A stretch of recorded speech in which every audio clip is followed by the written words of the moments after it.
ஆண்டுடைய பிள்ளைகளை இந்த நல்ல பரிசுத்த நாளின் காலை வேளையில் தேவ வார்த்தைகளை ஓய்வு நாள் பள்ளியின் மூலமாக, ஓய்வு நாள் பாடத்தின் மூலமாக கேட்டு வந்திருக்கிற அனைவரையும் ஆண்டவராக இயேசு கிறிஸ்துவின் திருநாமத்தினாலே வரவேற்றுக் கொள்ள ஆசைக்கிறேன்.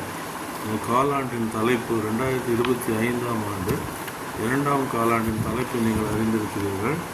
மறைமுக குறிப்புகள், உருவகங்கள், அடையாளங்கள், வேதாகம தீர்க்க தரிசனத்தை ஆராய்கிற விதம் என்று ஒரு நீண்ட தலைப்பு நமக்கு கொடுக்கப்பட்டிருப்பதை நாம் அறிந்திருக்கிறோம். அதில் இந்த வார பாடம் சங்கீதங்களில் பகுதி 2, in the book of Psalms part 2 என்று சொல்லி நாம் சொல்லலாம்.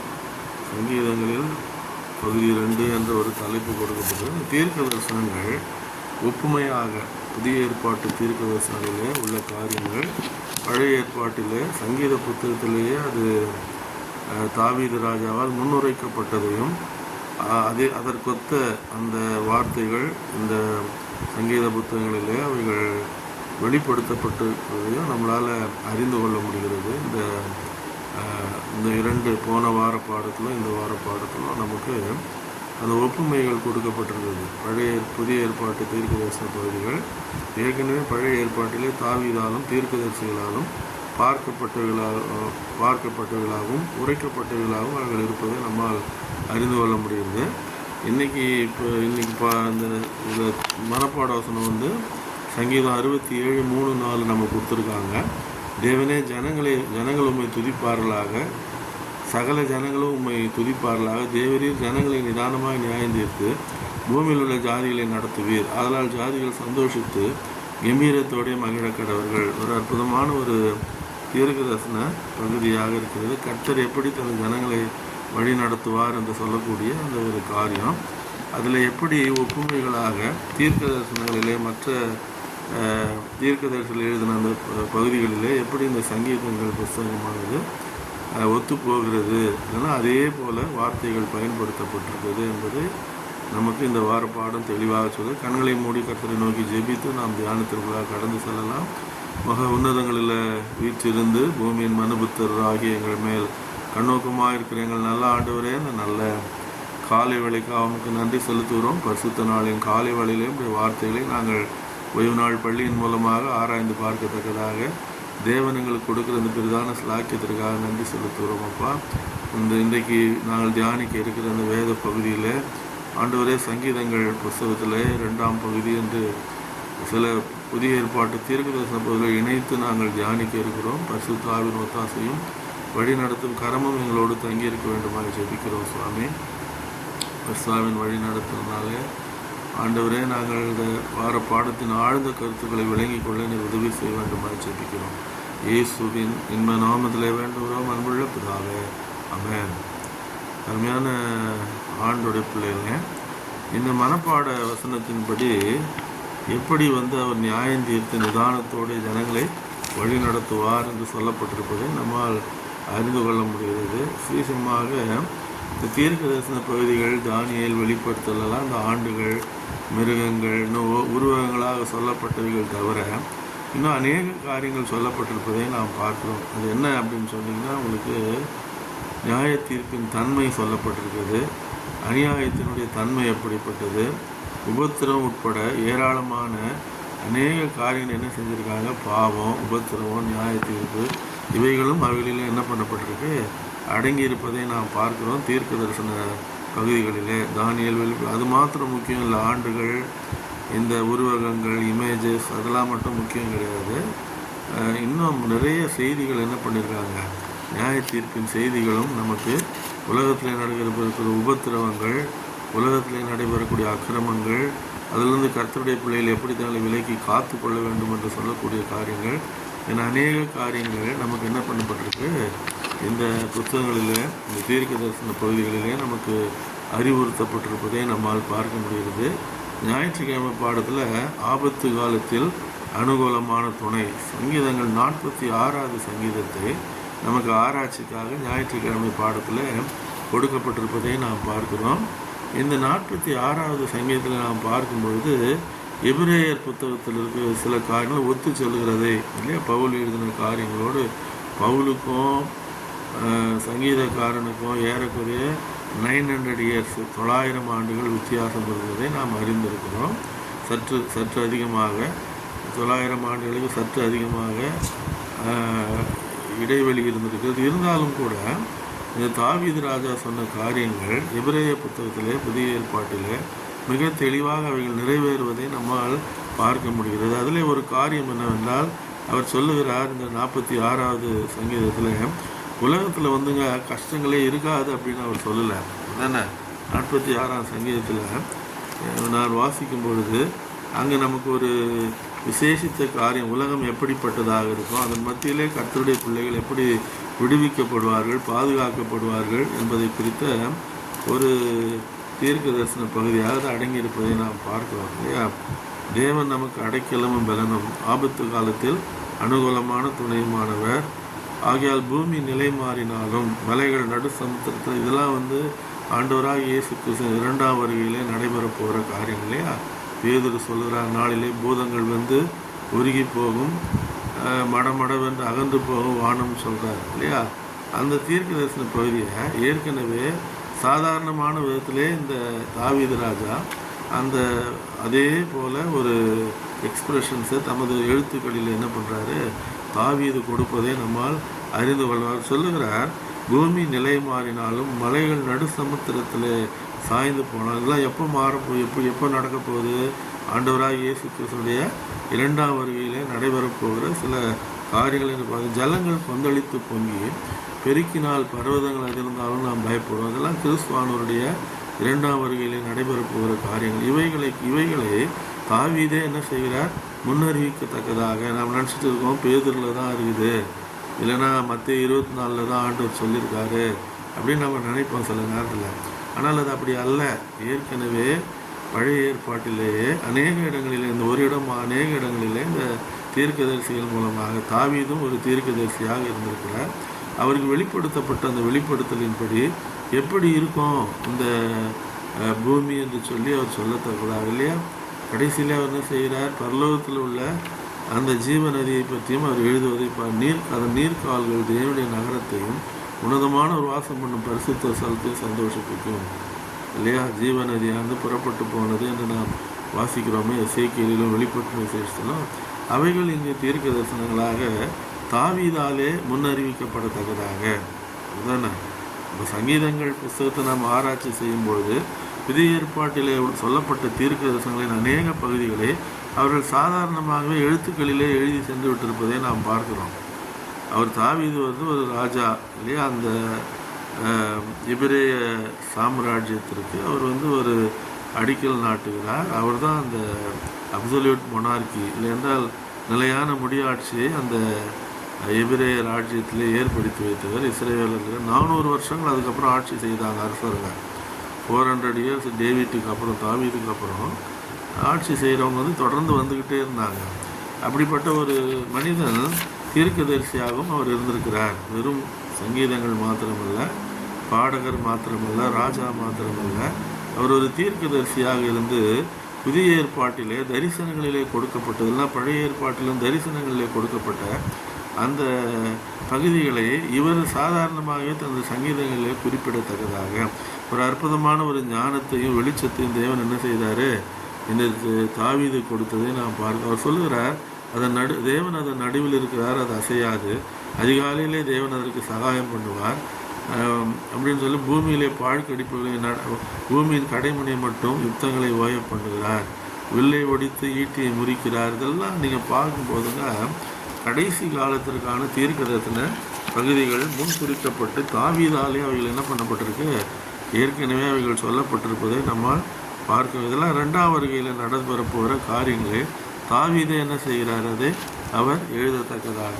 அப்படி என்றால் அவரும் ஒரு தீர்க்கதரிசியாக இருந்திருக்கிறார் இல்லையா. வெளிப்பாடு அவருக்கும் கொடுக்கப்பட்டிருக்குது, தீர்க்கதரிசிகளுக்கு கொடுக்கப்பட்டது போல என்று நாம் எடுத்துக்கொள்ளலாம். திங்கட்கிழமை பாடத்தில் கொந்தளிப்பின் மத்தியில் நம்பிக்கை என்று சொல்லக்கூடிய ஒரு தலைப்பு கொடுக்கப்பட்டிருக்கு. கொந்தளிப்பு இல்லையா. அவர் அந்த சங்கீதத்தில் அவர் சொல்லக்கூடிய வேளையில் எல்லாம் புதிய வானம் புதிய பூமி உருவாக்கப்படுறதுக்கு முன்னால் 1000 வருட அரசாட்சியில் பூமி எப்படிப்பட்டதாக இருக்கும் அப்படின்றது திங்கட்கிழமை பாடத்தில் சொல்லப்பட்டிருப்பதை நாம் எரேமியா 4ஆம் அதிகாரத்திற்கு அதற்கு அவர்கள் வசனங்களை எடுத்திருப்பதை நாம் எசேக்கிய எரேமியா 4:23 26 நம்ம கொடுத்துருக்கு. 1000 வருட அரசு ஆட்சி பரலோகத்தில் நடைபெற்று கொண்டிருக்கும் பொழுது அருமையான ஆண்டுடைய பிள்ளைகளை பூமி எப்படிப்பட்டதாக இருக்கும்ன்றது தான் இந்த எரேமியா 4ஆம் அதிகாரத்தில் நாம் வாசிக்கத்தக்கதாக தீர்க்க தரிசனமாக உரைக்கப்பட்ட காரியங்கள். இது எப்போதுமே எந்த இடத்துலையுமே நடைபெறாத சில காரியங்களை இந்த 4ஆம் அதிகாரத்திலே அவர் சொல்வதை நாம் பார்க்கிறோம். அவர் சொல்லுகிறார் இங்கு 20 பூமியை பார்த்தேன், அது ஒழுங்கின்மையும் வெறுமையுமாக இருந்தது. வானங்களை பார்த்தேன், அவைகளுக்கு ஒளி இல்லாதிருந்தது. பர்வதங்களை பார்த்தேன், அவைகள் அதிர்ந்தன. எல்லா குன்றுகளும் அசைந்தன. பின்னும் நான் பார்க்கும்போது மனுஷன் இல்லை, ஆகாயத்து பறவைகள் எல்லாம் பறந்து போயிட்டு உங்களுக்கு மனுஷன் இல்லை என்று சொல்வது மரித்த துன்மார்க்கர் எழுப்பப்படாமல் இருக்கிறாங்க 2ஆம் வருகையில். அப்படி தானே? மனுஷனும் இல்லை, பறவைகள் மாத்திரம் இருந்தது. பூமியை நான் பார்த்தேன், அது சிருஷ்டிப்புக்கு முன்னால் இருந்தது போலே அவர் சொல்கிறாரு. ரொம்ப மோசமான ஒரு நிலையில் நாசமாக்கப்பட்டு கிறிஸ்துவான 2ஆம் வருகையில் துன்மார்க்கர் அழிக்கப்பட்டு அவருடைய சடலங்கள் பூமியின் மேல் இருப்பதை நாம் பார்க்கிறோம் இல்லையா? ஆனாலும் அதன் மத்தியிலும் ஒரு நம்பிக்கை நமக்கு கொடுக்கப்படுவதை நாம் பார்க்கிறோம். அப்படி தானே? தேவன் எத்தனையோ ராஜ்யங்கள் என்ன செய்கிறாரு, அவர் எத்தனையோ, நான் ஏற்கனவே சொல்லியிருந்தேன் 2 வாரத்துக்கு முன்னால் பாடத்தில், எல்லாரும் விருப்பப்பட்ட எல்லாருக்கும் அந்த வாய்ப்பு கொடுத்தார் ஆண்டவர், பூமியை ஆழ்வதற்காக வாய்ப்பு. கல்தேயர்கள் ஆசைப்பட்டாங்க, கல்தேய பேரரசு உருவானது. மேதிய பெர்சியர்கள் ஆசைப்பட்டார்கள், கல்தேயரை வீழ்த்தி அவர்கள் ஆட்சிக்கு வருகிறார்கள். மேதிய பெர்சியர்கள் அதுக்கப்புறம் கிரேக்கர்கள் வருகிறார்கள், மேதிய பெர்சிய ஆட்சி அவர்கள் வீழ்த்துகிறார்கள். அலெக்சாண்டராலே 3ஆம் தரியு என்ன செய்யப்படுறாரு, அவர் கொல்லப்படுவதை நாம் பார்க்கிறோம். யுத்தத்தில் பேட்டில் ஆஃப் இசிஸ் என்று சொல்லுகிறார்கள். அதுக்கப்புறம் கிரீக்ஸ் வராங்க, அவங்களுக்கும் அவர் சான்ஸ் கொடுக்குறாரு ஆட்சி செய்ய. அவங்களுடைய ஆட்சி முறைமைகளும் சரியில்லை. ரோமர்கள் சற்றேறக்குறைய 6 நூற்றாண்டு காலங்கள் உலகத்தை அவர்கள் என்ன செய்கிறாங்க, ஆட்சி செய்கிறாங்க. ஆனால் அங்கே சொல்லப்பட்டிருக்க காரியம் என்ன என்று சொன்னால், அந்த ராஜாக்களின் நாட்களில் சர்வ வல்லமையுள்ள தேவனாகிய கர்த்தர் ஒரு ராஜ்யத்தை அவர் உருவாக்க போகிறார். அந்த ராஜ்யம் வேறே ஜனத்திற்கு விட, ஏன்னா யாருமே அவருடைய சித்தத்தை நிறைவேற்றல. ஓரளவு நிறைவேற்றிருக்கலாம் ஒரு சில ராஜ்யங்கள், பேரரசுகள், எல்லாருமே என்ன பண்ணல, அதை நிறைவேற்ற ஒரு பூரணமற்றதாகவே இருந்தது பூமியினுடைய ராஜ்யங்கள். இருக்கிறது. ஆனப்படினாலே தேவன், பரலோகத்தின் தேவன் எந்தெந்தைக்கும் அழியாத ஒரு ராஜ்யத்தை என்ன பண்ண போகிறாரு, ஸ்தாபிக்க போகிற. திங்கட்கிழமை பாடத்தில் அதுதான் நமக்கு மையமாக என்ன பண்ணப்பட்டிருக்கு, கொடுக்கப்பட்டிருப்பதை நாம் பார்க்கல. ஜாலிகள் கொந்தளித்தது, ராஜ்யங்கள் தத்தளித்தது. அவர் தமது சத்தத்தை முழங்க பண்ணினார், பூமி உருகி போயிற்று. சேனைகளின் கர்த்தர் நம்மோடு இருக்கார், யாக்கோபின் தேவன் நமக்கு உயர்ந்த. இதெல்லாம் தீர்க்க தரிசன பகுதிகள். எப்படிப்பட்டதாக இருக்கும் புதிய வானம் புதிய பூமியில், எல்லாம் அதற்கு பின்பாக 1000 வருட சாட்சிக்கு பின்பாக எப்படி இருக்கும், இதெல்லாம் தாவீதே என்ன செய்திருக்கிறாரு, முன்குறித்திருப்பதை நம்மால் பார்க்க முடிகிறது. செவ்வாய்க்கிழமை பாடத்தில் பார்க்கும்போது அவரது பாதங்களின் கீழ் என்ற ஒரு தலைப்பு நம்ம கொடுத்துருக்குறாங்க இல்லையா? அப்போ சங்கீதங்கள் 47 நமக்கு கொடுக்கப்பட்டது. 47ஆம் சகல ஜனங்களே கை கொட்டி தேவனுக்கு முன்பாக கம்பீர சத்தமாக ஆர்ப்பரியுங்கள். உன்னதமானவராகிய கர்த்தர் பயங்கரமானவரும் பூமியின் மீது எங்கும் மகத்துவ ராஜாவுமாக இருக்கிறார் இல்லையா? இப்போ இது எப்போ நடந்தது, இதுவரைலாம் நடந்திருக்குதா? நடக்கலை, அப்படிதானே? அப்போ இதுவும் ஒரு தீர்க்க தரிசன பகுதி. 2ஆம் வருகைக்கு பின்பு எப்படி அவர் பூமியை அரசாளுகிற இறைவனாக அவர் இருக்க போகிறார், அரசனாக, இறைவனாக ஜனங்களை தமக்கு வசப்படுத்தி ஜாதிகளை நம்முடைய பாதங்களுக்கு கீழ்ப்படுத்துவார். நமக்கு பிரியமான யாக்கோபின் சிறப்பான தேசத்தை நமக்கு சுதந்திரமாக தெரிந்தளிப்பார். இந்த ஆளுகையெல்லாம் நீங்கள் பார்த்தீங்கன்னா இவைகளெல்லாம் தீர்க்க தரிசன பகுதிகளாக அடங்கியிருப்பதை நம்மால் பார்க்க முடியுது. அருமையான ஆண்டோடைய பிள்ளைகளை, பழைய ஏற்பாட்டிலேயே ஏற்கனவே தாவீது ஒரு பாடகர், இல்லைன்னா ஒரு ராஜா, அவர் தீர்க்க தரிசன வரம் அவருக்கு கொடுக்கப்பட்டதுனால சங்கீதம் 22 பார்த்தீங்கன்னா ஏசாமியுடைய கல்வாரி சிலுவையின் மரணத்தை அவ்வளோ நேர்த்தியாக ஒரு தீர்க்க தரிசனமாக அவர் சொல்லியிருப்பதை பார்க்க இல்லையா? என் தேவனே ஏன் என்னை கைவிட்டீர் அப்படின்னு ஆரம்பித்து சிலுவையில் அவருக்கு நேரிட்ட அந்த அனுபவங்கள் அப்படியே அங்கே தீர்க்க தரிசனமாக உரைக்கப்பட்டிருக்கிறது.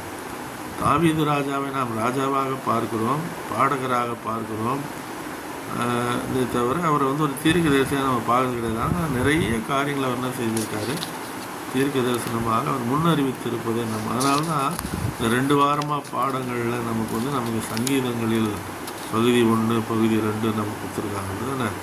அப்போது சகலத்தையும் தேவன் என்ன செய்கிறார்னு சொன்னால், அவர் வந்து தனக்கு கீழ்ப்படுத்தத்தக்கதாக இல்லையா. சாத்தான் என்ன சொல்கிறான், இன்றைக்கி எல்லாம் தன்னுடையதுன்னு சொல்லிக்கிட்டு இருக்கலாம், அப்படி தானே சொல்கிறானா இல்லையா. அப்படி தான் அங்கே போய் பரலோகத்தில் நின்ற பொழுது தேவபுத்திரர் கர்த்தருடைய சந்நிதியிலே, தேவபுத்திரர்னால் இந்த இடத்துல வந்து ரெப்ரசன்டேட்டிவ்ஸ் ஆஃப் தி யூனிவர்ஸ் என்று ஒயிட்டமையார் எழுதுகிறார்கள். விழுந்து போகாத மற்ற உலகங்களில் உள்ள பிரதிநிதிகள் நின்ற பொழுது ஆதாம் நின்றிருக்க வேண்டும் பூமிக்கு பிரதிநிதியாக. ஆதாம் ஏமாந்தபடினாலே லூசிபர் இடத்துல, அதுக்கு பதில் யார் போய் நிற்கிறதுங்க, சாத்தான் போய் அங்கே நிற்கிறான் லூசிபர். அப்போ ஆண்டவர் வந்து நீ எங்கேருந்து வருகிறா என்று கேட்கிறார். உலகம் முழுவதும் நான் என்ன செய்கிறேன், நான் வந்து சுற்றி திரிந்து வருகிறேன் என்று சொல்லுகிறார். ஆனால் முடிவில் என்ன நடக்க போகிறது அப்படின்னா, சகலத்தையும் கிறிஸ்துவானவர் பரிகரித்து கொள்ளப் போகிறார். அருமையான ஆண்டோடைய பிள்ளைகளே, அதற்கான தீர்க்க தரிசனங்களாக சகரியா புத்தகத்திலும் சொல்லப்படும். சகரியா 14ஆம் அதிகாரத்திலும் என் தேவனாகிய கர்த்தர் வருவார், தேவரீரோடு எல்லா பரிசுத்தவான்களும் வருவார்கள் இல்லையா. பரிசுத்தவான்கள் தேவதூதர்களை குறிக்கிறது, வருவார்கள். அந்நாளிலே அவருடைய பாதங்கள் கிழக்கு எருசலேமிற்கு எதிரே இருக்கிற ஒலிவமலையின் மேல் நிற்கும். ஏன்னா அங்கேருந்தானே அவர் போகிறார் இல்லையா. தேவதூதர் என்ன சொல்கிறாங்க, உங்கள் கண்களுக்கு முன்பாக எடுத்துக்கொள்ளப்பட்ட கிறிஸ்துவானவர் எப்படி உங்கள் கண்களுக்கு முன்பாக எழுந்தருளி போனாரோ அப்படியே மீண்டும் என்ன செய்வார், வருவார் என்று சொல்லப்படத்தக்கது. அப்படின்னா அதே இடத்துக்கு வராரு அவர். அந்த ஒலிவமலையின் மேல் என்ன செய்கிறார், அவர் வந்து வசனம் தீர்க்க தரிசனம் சொல்லுகிறது, எதிரெதிரே ஒலிவமலையின் மேல் நிற்கும். அப்பொழுது மகா பெரிய பள்ளத்தாக்கு உண்டாகும்படி ஒலிவமலை தன் நடுமையத்திலே கிழக்கு மேற்காய் எதிராக பிளந்து போம். அப்பொழுது கர்த்தர் பூமியின் மீது இன்னும் ராஜாவாக இருப்பார். அந்நாளில் ஒரே கர்த்தர் இருப்பார், அவருடைய நாமமும் ஒன்றாயிருக்கும். இதுதான் மற்ற திருச்சபைகள் தவறாக இந்த தீர்க்க தரிசனத்தை பயன்படுத்துவதை நாம் பார்க்கிறோம். அவர் வந்த பின்பு ஏதோ ஏனோக்கு எலியா வருவார்கள், பிரசங்கிப்பார்கள், உலகம் முழுவதும் மனம் திரும்பும். அதுக்கு அவங்க எடுத்துக்கிற வசனம் இஸ்ரவேலர் எல்லாரும் ரட்சிக்கப்படுவார்கள் ஒரு வசனத்தை அவங்க தப்பாக எடுத்து என்ன பண்ணுறாங்க, பயன்படுது. ஆனால் இங்கே அப்படி கிடையாது. இது 2ஆம் வருகையில் என்ன நடக்க போகுது அப்படின்றது மட்டும்தான் சொல்லப்பட்டிருக்கு.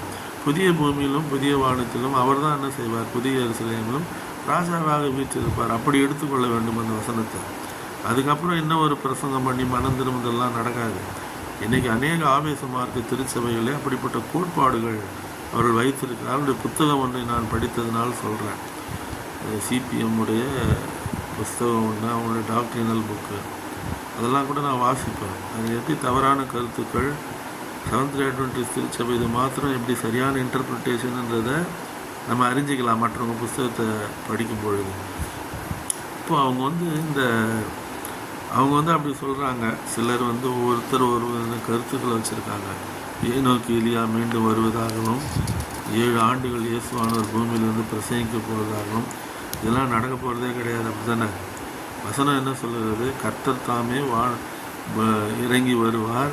அப்பொழுது கிறிஸ்துவுக்குள் மரித்தவர்கள் முதலாவது பின்பு உயிரோடு இருக்க நாமும் மறுரூபமாக்கப்பட்டு என்ன செய்வோம், நாம் வந்து அவரோடு கூட செல்லத்தக்கதாக சொல்லப்பட்டிருக்கு. 7 வருஷம் பூமியில் ஆட்சி செய்வாங்களாம் எங்கேயும் கிடையாது.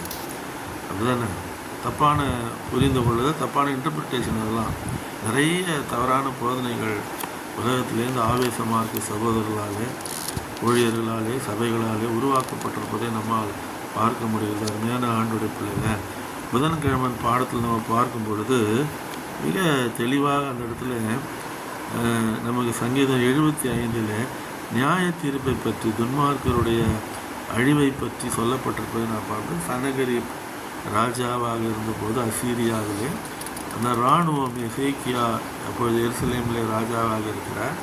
எருசலேம் பட்டணத்தை சனகரிப்புடைய படைகள், அசீரிய படைகள் சூழ்ந்து கொள்வதை நம்மால் பார்க்க முடியுது. அருமையான ஆண்டோடைய பிள்ளைகளை, அப்படியானால் இந்த 2 ராஜாக்கள் புத்தகத்தில் 2 நாளாகமத்திலையும் 2 நாளாக 32 2 ராஜாக்கள் 19 இந்த சம்பவம் நடைபெறுவது வேதத்திலே வாசிக்கிறோம் நாங்கள்.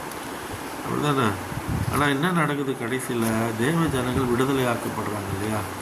தேவன் சங்கீதம் 75 நான் உங்களுக்காக எடுத்துக்கொண்டு அதில் சில வசனங்கள் நமக்கு ஆராய்ச்சிக்காக கொடுக்கப்பட்டிருப்பதை நாம் பார்க்கிறோம். அதையும் நாம் இவைகளெல்லாம் வந்து நம்ம நினச்சிட்டு இருக்கோம் புதிய ஏற்பாட்டில் மட்டும்தான் இயேசுவான சொன்ன தீர்க்க தரிசனம், பேதுரு சொல்கிறது, யாக்கோபு சொல்கிறது, பவுல் சொன்னது தான் நம்ம நினச்சிட்டு இருக்கோம் இல்லையா. ஆனால் சங்கீதங்களிலே நிறைய காரியங்கள் 2ஆம் வருகையை பற்றி தீர்க்க தரிசனம், அதில் என்ன முன்னால் என்ன நடக்கும், 2ஆம் வருகையில் என்ன நடக்கும், 2ஆம் வருகைக்கு பின்பு என்ன நடக்கும், எல்லாம் என்ன பண்ணப்பட்டிருக்கு, மிக தெளிவாக அவைகள் தீர்க்க தரிசனங்களாக சொல்லப்பட்டிருப்பதை நாம் பார்க்கிறோம். அருமையான ஆண்டோடைய பிள்ளை சங்கீதங்கள் புத்தகத்தில் 75 நாம் வாசிக்கக்கூடிய அந்த வேலையில் ஆண்டவர் வந்து நம்ம என்ன செய்கிறாரு உதானே, அவர் சொல்கிறார், நியமிக்கப்பட்ட காலத்திலே யதார்த்தமாக நியாயம் தீர்ப்பேன், பூமியானது அதன் எல்லா குடிகளோடும் கரைந்து போகிறது, அதன் தூண்களை நான் நிலைநிறுத்துவேன் அப்படின்னு ஆண்டவர் சொல்கிறார் இல்லையா. கிழக்கிலும் மேற்கிலும் வனாந்தர திசையிலும் வந்து ஜெயம் வராது, தேவனே நியாயாதிபதி, ஒருவனை தாழ்த்தி ஒருவனை உயர்த்துகிறார். அதானே, கலங்கி பொங்குகிற மதுபானத்தினால் இருந்த பாத்திரம் கர்த்தருடைய கையில் இருக்கிறது, உக்கிரத்தின் பாத்திரம் இல்லையா, அதிலிருந்து வார்க்கிறார், பூமியில் உள்ள ஜனங்கள் யாவரும் அதன் வண்டல்களை உறிஞ்சி குடிப்பார்கள் என்று சொல்லி அந்த நியாய தீர்ப்பை பற்றிய காட்சிகள் அங்கு தீர்க்க தரிசனமாக சொல்லப்பட்டிருப்பதை நாம் பார்க்கிறோம். அருமையான ஆண்டோடைய இப்போ கோபாக்கினையினால் வார்க்கப்பட்ட உக்கிரமான மதுவை குடித்து நம்ம வெளிப்படுத்தல் 2ஆம் தூதுல வாசிக்கிறோம் இல்லைங்களா. அதே தான் இது நம்ம மன்னிக்கணும் 3ஆம் தூதில் வாசிக்கிறோம். அதே தான் இந்த இடத்துல வந்து தாவீது ராஜா தீர்க்க தரிசனமாக அவர் சொல்வதை நாம் பார்க்கிறோம். அப்படின்னா இவைகள் எல்லாம் வந்து நமக்கு எதுக்காக சொல்லப்பட்டிருக்கு இந்த வார பாடம்னா, ஏற்கனவே உரைக்கப்பட்ட தீர்க்க தரிசனங்களாக வியாழக்கிழமை பாடத்தில் நான் வாசிக்கும்போது அருமையான ஆண்டோடைய பிள்ளையில் அங்கே சங்கீதம் புத்தகத்துலேருந்து நமக்கு 67வது சங்கீதத்தை தியானத்திற்காக கொடுத்துருக்காங்க. வியாழக்கிழமை பாடத்தில் 67வது சங்கீதம். அந்த 67வது சங்கீதத்தில் நமக்கு தேவனே பூமியில் உம்முடைய வழியும் எல்லா ஜாதிகளுக்குள்ளும் ரட்சணியமும் விளங்கும்படியாக, ஜாதியாக அப்படின்னா ஜாதிகளுக்குள்ளும் நம்ம எடுத்துக்கூடாது. நான் ஏற்கனவே சொல்லியிருக்கேன், தமிழ் வேதாகமத்தை மொழிபெயர்த்தது வந்து சமஸ்கிருதத்தை நன்றாக அறிந்திருந்த தமிழறிஞர்கள் உலகங்களா, அவங்க அந்த சான்ஸ்கிரிட்டை படித்ததுனால அவங்க எந்தெந்த இடத்துலலாம் நாடுகள்னு மொழிபெயர்க்கிறது போது ஜாதிகள் அப்படின்னு மொழிபெயர்க்கிறது. இங்கிலீஷ் பைபிளில் பார்த்தீங்கன்னா ஜாதிகள் I will make you great நேஷன்னு சொல்லுவார் இல்லையா. ஆபிரகாம் கிட்ட நான் உன்னை பெரிய ஜாதியாக்கின்னு தமிழில் இருக்கும். அப்போ இந்த இடத்துல வந்து பூமியிலே உம்முடைய வழியும் எல்லா ஜாதிகளுக்குள்ளும் எல்லா ராஜ்யங்களுக்குள்ளும் உடைய ரட்சணியமும் விளங்கும்படியாக தேவரீர் எங்களுக்கு இறங்கி எங்களை ஆசீர்வதித்து உடைய முகத்தை எங்கள் மேல் பிரகாசிக்கப்படும் இல்லையா. அப்போது ரட்சணியம் என்று சொல்லக்கூடிய அந்த காரியமானது அழிவில் இருக்கிற மக்களை மீட்டெடுக்கக்கூடிய ஒரு காரியமாக இருப்பதை நாம் பார்க்கிறோம். இதை தாவீது ராஜா என்ன சொல்லுன்னா 67ஆம் சங்கீதத்தில் அவர் மிக தெளிவாக சொல்லியிருப்பதை நம்ம இங்கே வந்து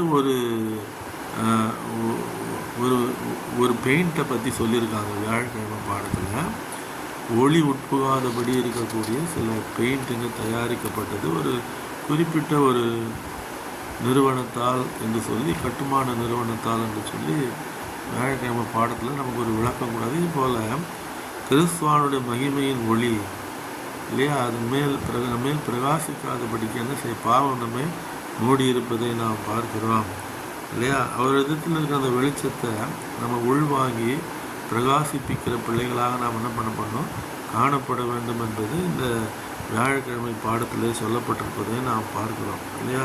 அவர் சொல்கிறார், பூமியிலே தம்முடைய வழியும் எல்லா ஜாதிகளுக்குள்ளும் தம்முடைய ரட்சணையும் விளங்கும்படி என்று அங்கே சொல்லப்பட்டிருப்பதை நாம் பார்க்கிறோம். அப்போதானே ஆண்டவர் வந்து அந்த வெளிச்சத்தை வந்து பிரகாசிக்க பண்ணுகிறார். யார் மேலே?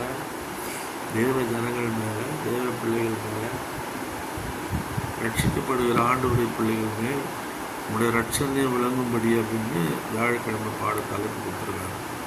அப்போனா இவைகள் எல்லாம் வந்து எதை குறிக்கிறது என்று சொன்னால், அது எங்கே சொல்லப்பட்டிருக்கிறது? 14ஆம் அதிகாரம் 6லேருந்து 12, வெளிப்படுத்தல் 21ஆம் அதிகாரம் இல்லையா. அந்த அவங்க வந்து சுத்தமும் வெண்மையும் சுத்தமான ஒரு பளிங்கு கொப்பான நதி வந்து புறப்பட்டு போவதை நான் கண்டேன் அப்படின்னு அவர் சொல்கிறார் இல்லைங்களா. இதெல்லாம் வந்து உங்களுக்கு வந்து தூய்மையின் அடையாளமாக, பரிசுத்தமாக்கப்படுவதின் அடையாளமாக அருமையான ஆண்டோட பிள்ளைகளை இந்த அங்கே தீர்க்க தரிசனமாக உரைக்கப்பட்டிருப்பதை நம்மால் பார்க்கணும். அதனால் நம்ம என்ன செய்யணும் அப்படின்னா, அருமையான ஆண்டோட பிள்ளைகள்லாம் ஒரு ஆராய்ச்சிக்காக நம்ம கொடுத்துருக்காங்க இல்லையா. எப்போது அவருடைய 900 இயர்ஸுக்கு முன்னாலே அந்த தீர்க்க தரிசனம் 90 எழுதினார்னு சொல்கிறாங்க. கிபி 90 தான் இது வெளிப்பட்ட விசேஷம் வெளியில் வருது. அதுக்கு முன்னால் அவர் இறந்துருக்கலாம், இல்லை 90 கூட அவர் இறந்துருக்கலாம். அவர் எழுதின அந்த தீர்க்க தரிசன பகுதிகள் அந்த பத்மோ தீவிலிருந்து அவரை கொண்டு வரவே இல்லை. அங்கேயே அவர் மரித்து போனார் என்று வேத விளக்க உரை நூல்களில் நம்ம விசேஷமாக சாந்திர அட்வென்டிஸ்ட் பைபிள் கமெண்ட்டில் நம்மளால் வாசிக்க முடியுது இல்லையா. அப்போது அவர் எழுதின அந்த எழுத்துக்களை நீங்கள் பார்க்கும்பொழுது ஏறக்குறைய 900 to 1000 இயர்ஸ் கேப்பில் வந்து வெளிப்பட்ட விசேஷத்தில் தேவன் அவருக்கு வெளிப்படுத்துகிறார். ஆனால் தாவீதுக்கு ஒரு பழைய ஏற்பாட்டு பரிசுத்தவானவர் அப்படி தான் நம்மளை வந்து கூப்பிடுறாங்க மற்ற சபையார். அதனால் நான் அந்த வார்த்தை யூஸ் பண்ணுறேன். பழைய ஏற்பாட்டு பரிசுத்தவானாகிய தாவீதுக்கு ஆண்டவர் என்ன பண்ணியிருக்காரு, ஒரு பெரிய சிறப்பான ஒரு வெளிப்படுத்தல்களை அவர் கொடுக்கத்தக்கதாக மரணத்தை கல்வாரி சிலுவையின் மரணம் சங்கீதம் 22 மிக தெளிவாக சொல்லப்பட்டிருப்பதை நம்மால் இந்த தீர்க்க தரிசனங்கள் எல்லாம் நாம் நினைத்து கொண்டிருப்பது போல புதிய ஏற்பாட்டிலே சொல்லப்பட்டவர்கள் அல்ல இல்லையா. ஏற்கனவே அதனால தான் நான் அடிக்கடி சொல்லுவேன், ரட்சிப்புன்றது பழைய ஏற்பாட்டிலையும் விசுவாசத்தினால தான், புதிய ஏற்பாட்டிலையும் விசுவாசத்தினால தான்.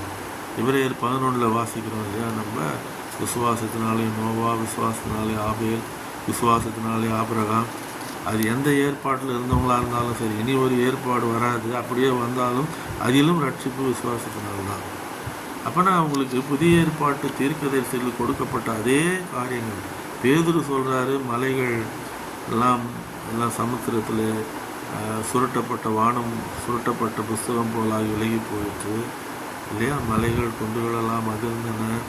எரேமியா சொன்னது, பேதுரு சொன்னது, யாக்கோபு சொல்கிறது, யோவான் வெளிப்பட்ட விஷயத்தில் எழுதுறது, இது எல்லாத்தையும் தாவீதுக்கு ஏற்கனவே ஆண்டவர் என்ன பண்ணியிருக்காங்க, ஆண்டவர் அவைகளை வெளிப்படுத்தத்தக்கதாக அருமையான ஆண்டவர் அதானே. அதனால தான் சங்கீதங்களில் பகுதி 2. அதனால் ஒரு நல்ல வேத ஆராய்ச்சி நமக்கு இன்றைக்கு கொடுக்கப்பட்டிருக்குது. நம்மளை அறிந்து என்றைக்குமே பழைய ஏற்பாட்டை வந்து மற்ற திருச்சபையார் ஆவேசமார்க்க சகோதரர்கள் ஒரு சாதாரணமாக நினைக்கிற மாதிரி நம்ம எடுத்துக்கொள்ளவே கூடாது. வேதம்னு சொன்னால் ஆதி ஆமத்திலிருந்து வெளிப்பட்ட விஷயத்தில் எல்லாம் 66 புஸ்தகமும் அடங்கினதும் 66 புஸ்தகமும் வேதத்தின் பகுதிகள் மறந்துடக்கூடாது. நம்ம இது வேணாம் அது அவங்க தான் சொல்லுவாங்க அது பழைய ஏற்பாடு, அப்படி கிடையவே கிடையாது. 2 காரியத்திலையும் எல்லாருக்கும் சமமாக எதிர்காலங்கள் விளக்கி கூறப்பட்டிருக்கிறது தீர்க்க தரிசனமாக. அதை நம்ம என்ன பண்ணக்கூடாது, மறந்துடக்கூடாது. நான் உங்கள்கிட்ட பழைய ஏற்பாடு புதிய ஏற்பாடுன்னு சொல்கிறேன்னா அதுக்கு காரணம் வந்து விளங்கிக்கணுன்றதுக்காக சொல்கிறேன்.